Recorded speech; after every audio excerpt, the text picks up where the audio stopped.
Praise God. Ayan, praise God. Pwede na tayo umupo. Ayan, thank you, Lord. Lord, you are great. Amen. Thank you, Lord.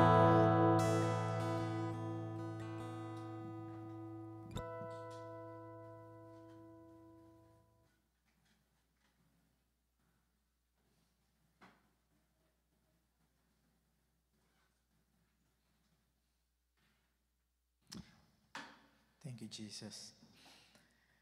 Kamusta na kayo? Para akong ano, ha? Praise God. Sabi mo nga sa katabi mo, I'm glad that you are here. Ngitian mo naman ng katabi mo. Sabi mo, I'm glad that you are here. Yes. Praise God. So ngayon ay medyo malamig.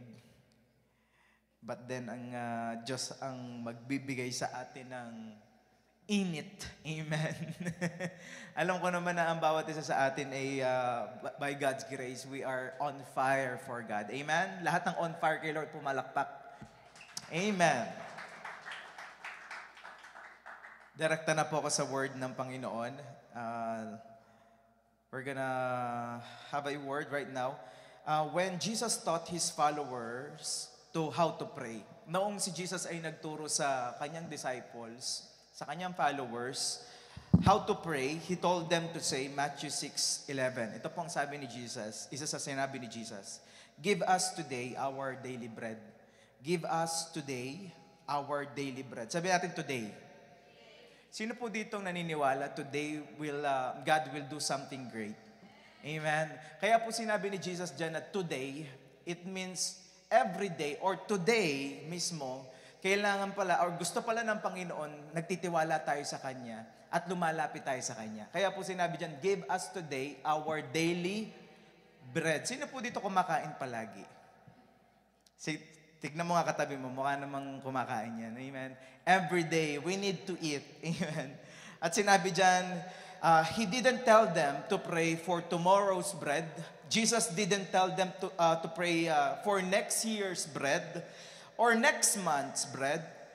He told them to pray today's bread. Ano po? Today's bread. And God also wants us to trust Him for today. Ano po? Gusto ng Panginoon, magtiwala tayo for today sa Kanya.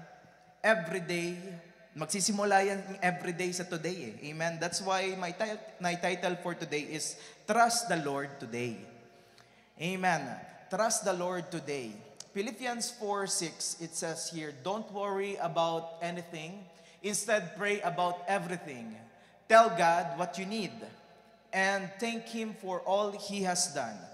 Verse 7, then you will experience God's peace. Sabi natin God's peace. Who among you right na gusto mo ng kapayapaan? Amen? Tingnan mo uli ang katabi mo. Mukha bang payapa yan? Or kailangan ba niya ng kapayapaan? Well, I want to tell you, today you will receive God's peace. Amen. Kapayapaan na nanggagaling sa Diyos. Then you will experience God's peace which exceeds anything we can understand. Anong ginagawa ng peace? His peace will guard your hearts and minds as you live in Christ Jesus. And verse 8 says, and now, sabi natin now, ngayon, ano po, and now, dear brothers and sisters, one final thing, isa pinakahuling bagay, sinabi ni Apostle Paul, ito ang pinakahuling bagay na sasabihin ko sa inyo. Fix your thoughts on what is true, and honorable, and right, and pure, and lovely, and admirable. Think about things that are excellent and worthy of praise. Now, Pastor, how can I trust the Lord today? Maybe this is your question. How can I trust the Lord today? Dito lang po tayo iikot sa verse na ito. Philippians 4, 6 to 8. How can I trust the Lord today? Number 1, trust the Lord today by not worrying about anything. Kapag ka nagwo-worry ka, hindi mo pinagkakatiwalaan ng Panginoon. Amen? Philippians 4 verse 6, do not worry or don't worry about anything. Don't worry about anything. Sabi mo sa katabi mo, don't worry Sabi mo sa kabila, don't worry. Sabi mo sa likod, don't worry. Ayan. But it's one of the hardest commands in the Bible to obey, that don't worry. Can I hear an amen? Ito yung pinaka sinasabi lagi sa Bible. Actually, sinabi ng Panginoon, don't worry in 365 times. Ang iba nakita nila, 365 times. But, totoo man or hindi, sinasabi ito ng Panginoon sa atin, do not worry. Ano po, huwag kang mag-alala. It's one of the hardest command in the Bible to obey. And most people worry every day. Mukha ba yung katabi mo yung lagi nagwo-worry? And usually many times a day, we worry. When you worry, you are saying, alam niyo po kapag ka nagwo-worry tayo, we tell God that, God, I don't believe in your promises. Kapag ka sinasabi natin or nagwo-worry tayo right now, pinapakita natin sa Panginoon at ating sinasabi, hindi man ito sa salita, kundi sa ating emosyon, sinasabi natin sa Panginoon, Lord, I don't believe in your promises. I don't believe that you will meet all of my needs or you will give all of my needs. If you worry, yan po ang sinasabi natin sa Lord. May sasabihin ako sa inyo, kung nasolusyonan at iniligtas ka ng Diyos sa pinakamatindi mong problema, bakit ka nagwo-worry? Uulitin ko. Kung nasolusyonan at iniligtas ka ng Diyos sa pinakamatindi mong problema, ano bang pinakamatindi nating problema? Lahat po tayo, pupunta tayo sa kung saan wala ang Diyos eh. Talagang doon dapat ang ating destiny. Pero dahil sa kabutihan ng Panginoon, iniligtas tayo. Dahil sa kanyang pagmamahal, iniligtas tayo. Si Jesus ang namatay para sa atin. Kung yung pinakamatinding problema natin na dapat tayo pupunta sa impyerno, iniligtas tayo ng Panginoon, yan pa kaya sa problema mo? Amen? Romans 8:32 says, since he did not spare even his own son.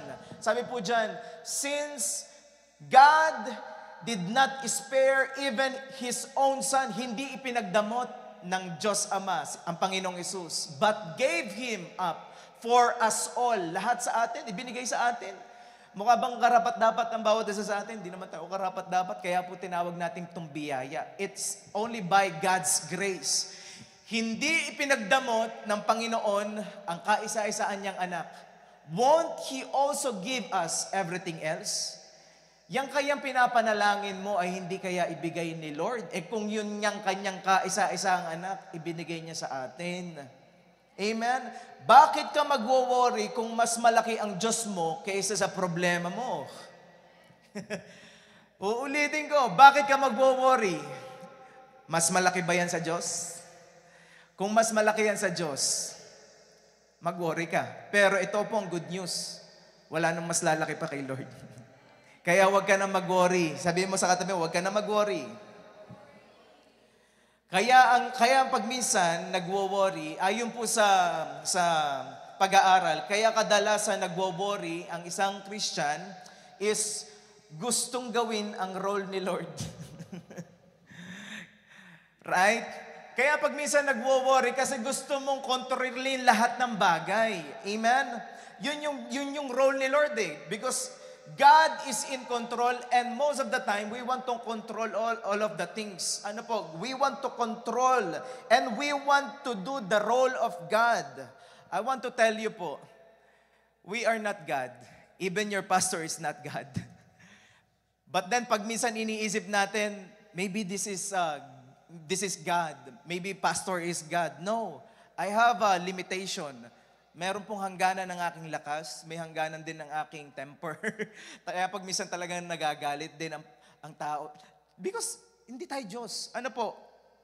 Kung tayo ay magtitiwala lang, ibigay natin ang tiwala sa Panginoon. Don't worry about anything means, I entrust everything to you, Lord.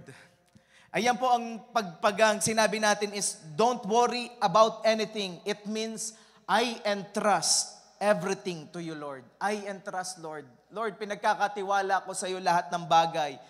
That means you surrender to God. Don't worry because ang Diyos, ang pinakamalaki sa lahat. You need you just need to surrender because you know that He is in control. You know His timing is always perfect and you can turn everything, He can turn everything for your good, kapatid. Lahat ng nangyayari sa buhay mo, kayang pagandahin niya ng Panginoon. What do you need is just surrender to Him and don't worry anymore. Alam niyo po, sabi ng psalmist sa Psalms 37 verse 25, sabi po niya, I was young and now I am old, yet I have never seen the righteous forsaken or their children begging bread. Alam niyo po, sabi ng psalmist, tatagalogin ko, nung siya ay bata at ngayong siya ay matanda na, tumanda na, ni minsan hindi niya nakita ng isang tao na nagtitiwala sa Panginoon ay pinabayaan ng Panginoon. At hindi lang siya, kundi yung kanyang mga anak at ang kanyang mga kaapu-apuhan. In other translation, nakalagay dyan, from generation to generation eh. So bakit ka magwo-worry kung ang Diyos nga hindi pinabayaan itong righteous person? Ikaw ay nagtitiwala sa Panginoon. You are righteous because you trust God. Ano po? So, wag ka na mag-worry. Sabi mo sa katabi mo, wag ka na mag-worry. Amen? Trust the Lord today by not worrying about anything. Ano po? Number 2, pray about everything. So, pray about everything. Ituloy natin yung verse, Philippians 4:6, don't worry about anything. Instead, ano daw? Pray. Sabi mo sa atin mo, pray. Sabi mo sa kabila, pray daw. Kamusta po ang ating prayer? Ano po? Don't worry about anything. Instead, pray about everything. When you are tempted to worry, God wants you to pray instead. Yan po ang sinasabi sa verse. Everything, yes, every single thing, ipanalangin natin sa Panginoon. Bakit natin ipagpe-pray? Bakit tayo mananalangin? Because worry has never changed anything. But prayer does. Ano po? Kung magwo-worry lang tayo na magwo-worry, walang mangyayari. Pero kung mananalangin ka, may mangyayari. Amen? May matinding mangyayari. Come on, palakpakan mo si Lord. May matinding mangyayari. Kaya wag kang titigil manalangin. Ika nga, push. Sabi mo sa atin mo, push. Anong ibig sabihin ng push? Pray until something, push lang. Ano po? Push lang. Huwag ka susuko. Push lang. Ano po? Push lang ng push. Pray until something happens. Okay, prayer is a symbol of humility. Kapag ka nananalangin ka, yan po ay symbol na ikaw ay nagpapakumbaba because prayer is acknowledging that you need God. Now, if you don't pray, you're not acknowledging God anymore. And I want to tell you, delikado kapag ka hindi mo ina-acknowledge si Lord. Why? Si Lord ang pinakamakapangyarihan sa lahat, tapos hindi ka na nagpe-pray. Alam niyo po, dumating ang time na wala yung prayer life ko. And sobra akong nagigilty. Sabi ko, Lord, in those times, ang yabang ko pala. At sinasabi kong, kaya ko na to. Kaya ko na mag-isa. Sinasabi sa Bible, instead pray about everything, don't stop praying. Sabi nga sa verse, don't stop praying. But then kapag ka tumigil ka ng manalangin, mas madali ka ng magkasala. Sabi po nung isang pastor na nakita ko sinabi niya, Vlad Sabchuk, sabi niya, sin leads to prayerlessness, and prayerlessness leads to sin. Kaya kung madali kang magkasala, let's check our prayer life. Let's check our prayer life. Balik ulit tayo sa Panginoon at sabihin natin sa Kanya, Lord, di ko kaya. Hindi ko kaya nang wala ka. Lord, ayokong magyabang. Alam niyo po, as time goes by, nung ako youth, nung mga kabataan ko, hindi ko masyadong iniisip yung protection. Iniisip ko lang yung protection ko, pero ngayon may family ako. Iniisip ko ngayon yung protection ng anak ko, pagdating niya. Siyempre, iniisip ko, sabi ko, paano kaya pagka lumaki yung anak ko? Sino kaya manliligaw dito? But then, instead of worrying, pray. Amen? Amen? Pray. Kasi ang mahirap sa isang parent, mga youth darating ang time magiging parent kayo. Ang pinakamahirap sa isang parent, kapag dumating ang time, hindi mo nakikita yung iyong anak. Hindi mo alam kung anong ginagawa niya habang nasa school. But then, you will entrust her or him to God. Amen? You will entrust her or him to God. And you will acknowledge always, Lord, I need your help. Lord, hindi ko man nakikita ang aking anak, but Lord, I entrust her unto you. That is, not worrying and acknowledging God in everything. Amen? Acknowledge God. Pray. Sabihin natin, pray. Pray about everything. Number 3. Ayan, dediretso ko na. Thank God for all He has done. Ayan na. Don't worry about anything. Instead, pray about everything. Tell God what you need and thank Him for all He has done. Sa bawat isa sa atin dito, if I question you, anong ginawa ni Lord sa buhay mo?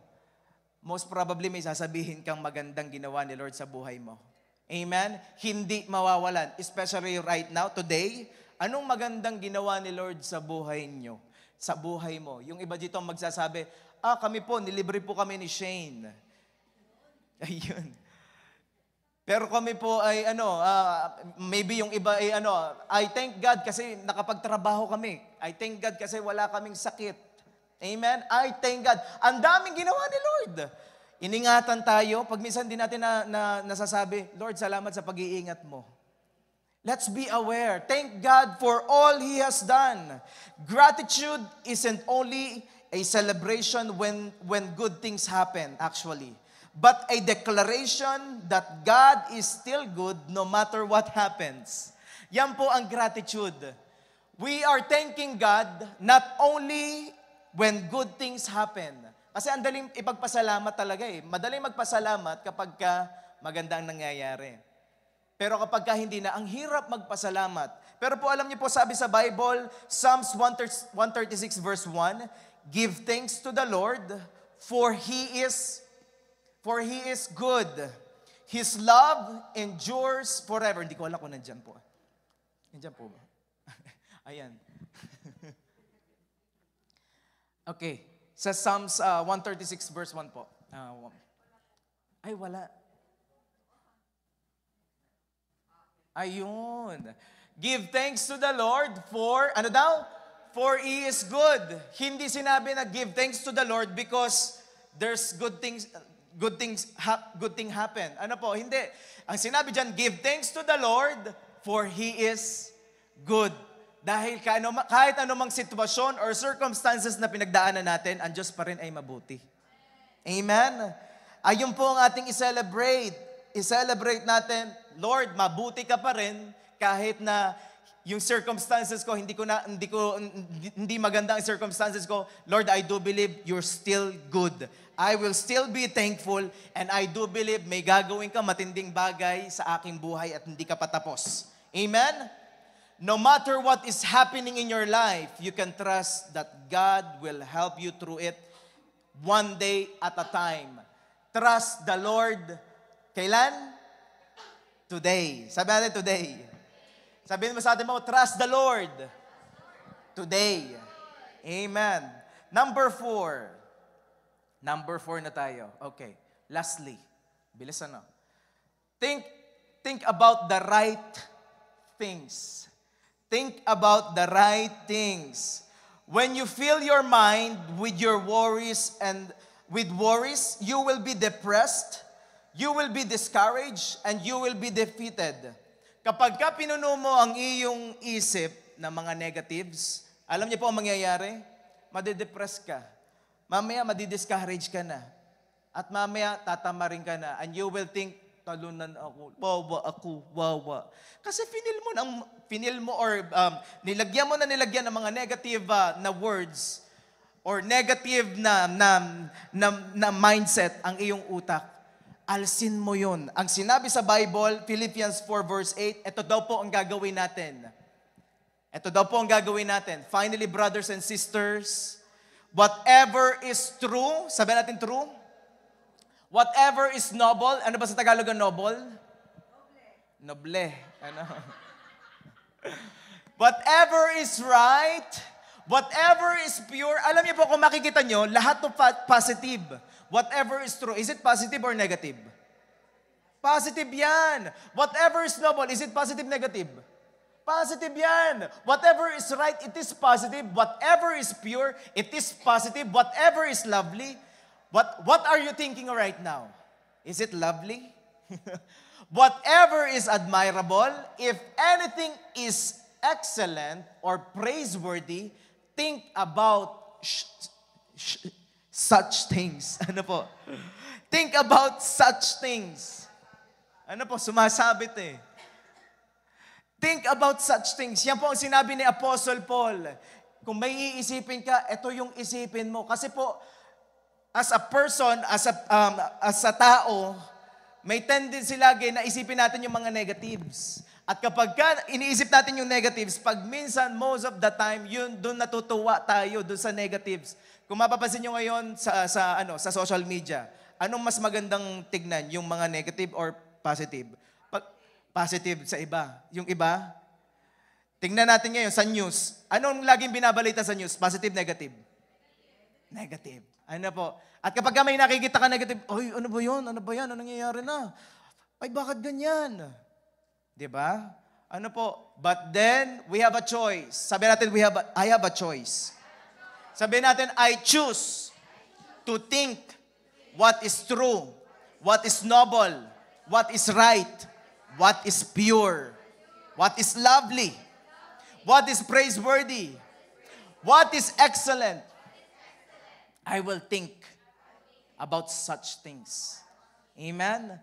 Amen? Punuin natin ang ating isip. Alam niyo po, ang lalagyan, kapag nilagyan natin ng basura, magiging basurahan yan. Kapag ang lalagyan, nilagyan natin ng pagkain, magiging kainan. Ang galing talaga ni Kobe, ano? Depende na lang kung anong ilalagay mo. Ganon din po sa ating isip.